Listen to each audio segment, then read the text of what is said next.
श्री राम के माता पिता एवं भाइयों के बारे में तो प्रायः सभी जानते हैं, लेकिन बहुत कम लोगों को यह मालूम है कि राम की एक बहन भी थीं, जिनका नाम शांता था।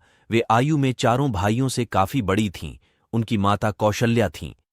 ऐसी मान्यता है कि एक बार अंग देश के राजा रोमपद और उनकी रानी वर्षिणी अयोध्या आए। उनको कोई संतान नहीं थी।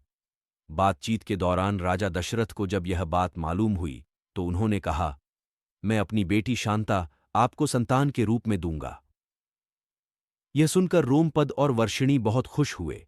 उन्होंने बहुत स्नेह से उसका पालन पोषण किया और माता पिता के सभी कर्तव्य निभाए। एक दिन राजा रोमपद अपनी पुत्री से बातें कर रहे थे। उसी समय द्वार पर एक ब्राह्मण आए और उन्होंने राजा से प्रार्थना की कि वर्षा के दिनों में वे खेतों की जुताई में राज दरबार की ओर से मदद प्रदान करें। राजा को यह सुनाई नहीं दिया और वे पुत्री के साथ बातचीत करते रहे। द्वार पर आए नागरिक की याचना न सुनने से ब्राह्मण को दुख हुआ और वे राजा रोमपद का राज्य छोड़ चले गए।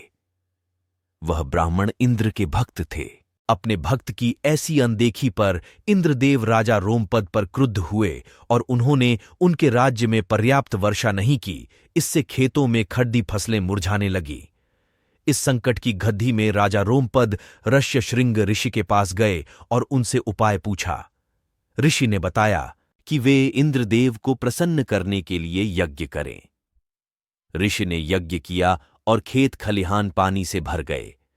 इसके बाद ऋष्यशृंग ऋषि का विवाह शांता से हो गया और वे सुखपूर्वक रहने लगे। बाद में ऋष्यशृंग ने ही दशरथ की पुत्र कामना के लिए पुत्र कामेष्टि यज्ञ करवाया था।